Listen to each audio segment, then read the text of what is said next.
जय जगन्नाथ फ्रेंड्स, चलतु देखा आज दिन राज्य देश तथा विदेशर मुख्य खबर। किंतु ता पूर्व आपण क्यों जिलूर देखुंट कमेंट कर जनातु एवं प्रत्येक दिन लेटेस्ट खबर सर्वप्रथम जानापी आम चैनल को सब्सक्राइब करूँ। तेरे चलतु देखा आज दिन प्रथम खबर। चलित मासरे राशन कार्ड धारी को मिल गहम, जोगाण मंत्री बड़ घोषणा। ओडिशार राशन कार्ड धारी एक खुशी खबर। खाद्य और जोगाण मंत्री कृष्णचंद्र पात्र घोषणा करिसेंते जे चलित मासरे राशन कार्ड धारी खाउटी को गहम जगाई दिज्व। राज्य में उपलब्ध गहम तुरंत खाउटी को बंटन करने को मंत्री निर्देश देइछंती। मंत्री पात्र कहते जे राज्य में जेतिकी गहम प्राप्त होइछि ता राशन कार्ड धारी को वितरण कराजिवो। से आहरी कहते जे केंद्र सरकार ठारू परवर्ती पर्यायर में गहम आसिले खाउटी को ताहा जगाई दिज्व। या पूर्व मंत्री केंद्र खाद्य और सार्वजनिक बंटन व्यवस्था मंत्री निकट में गहम जोगाण वृद्धि पाई दाबी रखिथिले। से जणाइछंती जे लोकों गहम प्रति चाहिदा को दृष्टि रखी यह पदक्षेप निया जायछि। चलंतु जिबा परवर्ती खबर उपरकू। पुणे आकाश छुआला परिबा दर। लगाण वर्षा एवं स्टीयरिंग छाड़ आंदोलन पाई परिवहन किछि मात्रा रे प्रभावित होइथिबारु परिबा दर वृद्धि होइथिबारु कहा जाउथबा बेले बाजार रे परिबा दर बढ़िछि। खाउटी माने परिबा किनिबा को हंतसंत हेउछंती।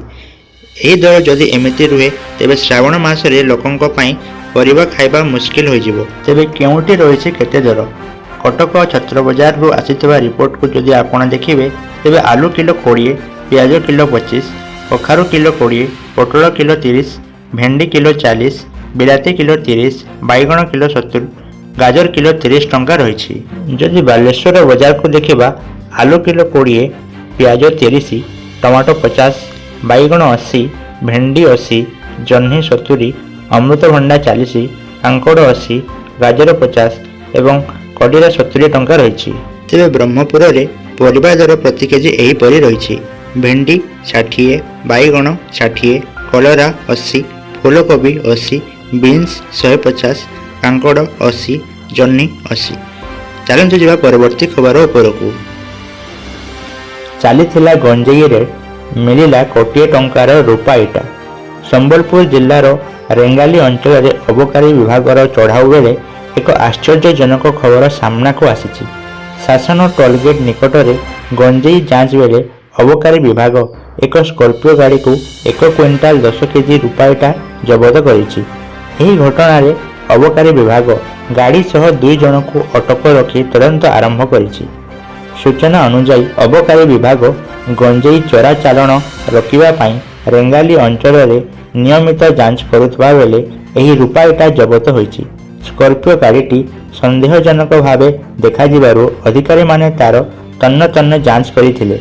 जांच बेले गाड़ी भितरु एते परिमाण रे रूपा इटा मिलिथिला जा अवैध भावे चोरा चालाण हेउथबा संदेह करा जाउछि।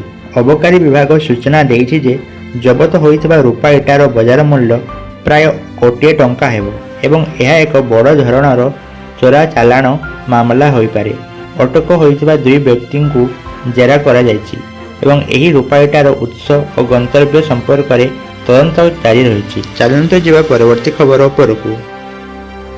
देश और राज्य में जारी होइछि सोना और रूपार नुआ दर। प्रतिदिन सोना और रूपा दर निर्धारण करा जाय थाए। केउ दिन दर कमी थाए तो केबे बढ़ी थाए आ पुणी केबे समान रही थाए। सोना किनिबा को जाउथिले नजर पकांतु आज ओडिशा समेत देशर प्रमुख शहर मानकरे केते रहिछि सोना दर। आज भारतीय बाजार में 24 कैरेट सोना 98,400 टंका रही। सेहीपरि 22 कैरेट सोना दर 90,200 टंका छुईछि। सेहीपरि राजधानी भुवनेश्वर में 24 कैरेट सोना मूल्य 10 ग्राम पिछा 98,400 टंका रही बेले 22 कैरेट सोना मूल्य 90,200 टंका पहुंची। सेहीपरि मुंबई में 24 कैरेट मूल्य 98,400 टंका और 22 कैरेट मूल्य 90,200 टंका रही। नवा दिल्ली में 24 कैरेट 98,550 टंका और 22 कैरेट 90,350 टंका रही। दक्षिण भारत प्रमुख शहर चेन्नई में 24 कैरेट मूल्य 98,400 टंका थिबा बेले 22 कैरेट मूल्य 90,200 टंका रही। पूर्व भारतर प्रमुख शहर कोलकाता रे यथाक्रमे 98,400 और 90,200 टंका रही। अन्यपटे रूपा मूल्य किलो पिछा 1,09,000 टंका रही। चलतु जा परवर्ती खबर उपरकू। दिल्ली एनसीआर रे भूमिकंप 4.4 तीव्रतार 10 सेकेंड धरी कंपिला पृथ्वी। दिल्ली एनसीआर अंचल गतकाली सकाळे भूमिकंपर तीव्र झटका अनुभूत होईछि। गुरुवार सकाळ 9:04 रे हठात पृथ्वी कंपिबा आरंभ करिथिला। रिक्टर स्केल रे भूमिकंपर तीव्रता 4.4 मपा जाइछि। दिल्ली, नोएडा और गाजियाबाद रे प्राय 10 सेकेंड धरी भूमिकंप झटका अनुभूत होइथिला। सकाळु चलिथिबा वर्षा मध्यरे एही भूमिकंप लोकंक मध्यरे आतंक सृष्टि करिछि। तेबे दिल्ली व्यतीत हरियाणार फरीदाबाद, गुरुग्राम और जिंद जिल्लारे मध्य भूमिकंपर झटका अनुभूत होइछि। एही भूमिकंपर केन्द्र दिल्ली रु अत्यंत निकटवर्ती हरियाणा रे थिबारु एहा अंचलवासींक मध्यरे अधिक भय सृष्टि करिछि। एपर्यंत एही भूमिकंप जोगु कौनसी क्षयक्षति होइथिबार खबर मिली नाही। तेबे स्थानीय प्रशासन और विपर्यय परिचालना कर्तृपक्ष स्थिति उपरे नजर रखिछन्ति। चलन्तु जीवा परवर्ती खबर उपरकू। 12 रे ओडिशा फेरिबे नवीन। आसंता 12 तारिख रे ओडिशा फेरिबे पूर्वतन मुख्यमंत्री तथा बिजु जनता दलर सुप्रीम नवीन पट्टनायक। मुंबई रे ऑपरेशन परे ओडिशा फेरिबे बोली नवीन को राजनैतिक सचिव संतृप्त मिश्र गुरुवार यही सूचना दी। चिकित्सा पाई 20 तारिख रे मुंबई जाइतिले। परे से मुंबई रो कोकिलाबेन धीरूभाई अंबानी हॉस्पिटल रे भर्ती होइतिले। सेठरे तांकर सर्वाइकल आर्थराइटिस अस्त्रोपचार करा जाइतिला। किछि दिन तळे से हॉस्पिटल रो डिस्चार्ज होइतिले। हेले से डाक्तरन को परामर्श अनुसार मुंबई रे रहिछन्ति। तेबे यह थिला आज दिनर समस्त खबर। एहीपरि सबु दिनर खबर सर्वप्रथम जानिबा पई आम चैनल सह जोड़ी जांतु।